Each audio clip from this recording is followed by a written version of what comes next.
Story Warren Books presents The First Fowler, Green Ember Archer, Book 2, by S.D. Smith.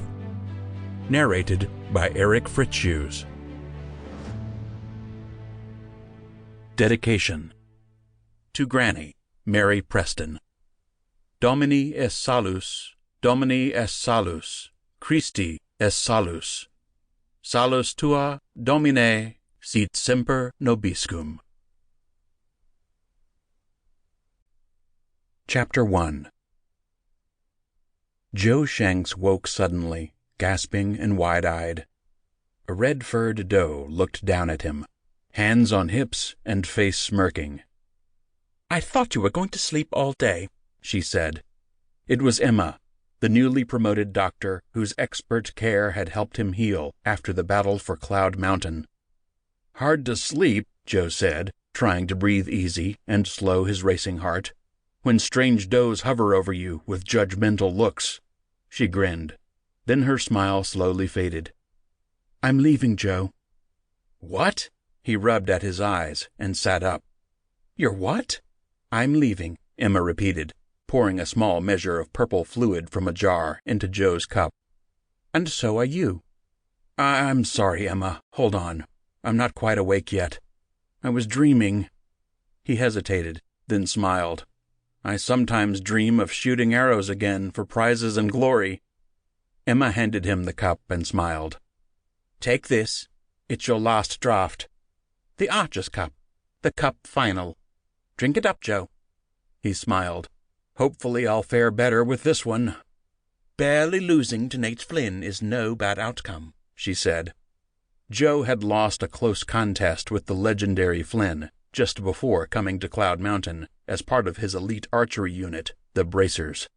"Where are we going?" He drained the cup with a grimace.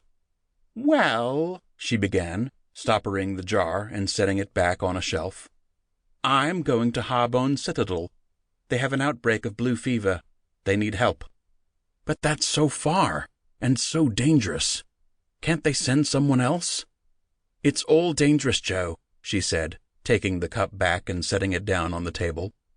"I didn't become a doctor so I could be safe, just like you didn't choose to be a soldier for safety.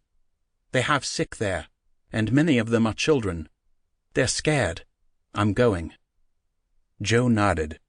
He had come to respect Emma as a more than competent doctor during the weeks of his recovery. But more than respect, he valued her friendship. While his wounds healed, she became his primary connection to what was happening in the world. She had shared Heather Longtreader's gripping story of the dramatic rescue and rise of King Jupiter's heir, carried off in large part by Heather's brother, Pickett. Emma also shared details about the challenges facing the long-hidden heir's fledgling coalition. Prince Smalden Joveson, Smalls, as his friends called him, was building an alliance to take on Morbin Blackhawk's Preylord tyranny, and Joe was eager to be released from the hospital so he could be a part of it. "Where am I going?" he asked. "Home, I think. Half-wind. Anyway, I'm releasing you and you'll be someone else's problem." She smiled. "Your shoulder will hurt for a while, but you're well enough to be out of here. I'll miss you, Joe. I wish you well." "Thank you, Emma," he said. "You've made me well, and you've been a good friend. May your feet find the next stone." He touched his ears, eyes, and mouth, closing his eyes for a moment. When he looked up, she was gone.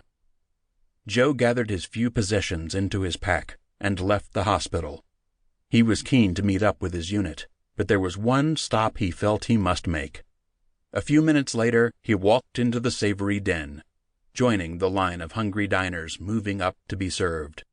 He was starving, and had wanted to feast in this incredible eatery again ever since being confined to the hospital, eating mild meals designed to help him heal. This place had food to bring a buck back from the dead, not just from some battle wounds. Joe stretched, feeling the tight muscles and lingering pain, especially in his shoulder. He gazed around, hoping to spot the portly proprietor. Sample complete. Ready to continue?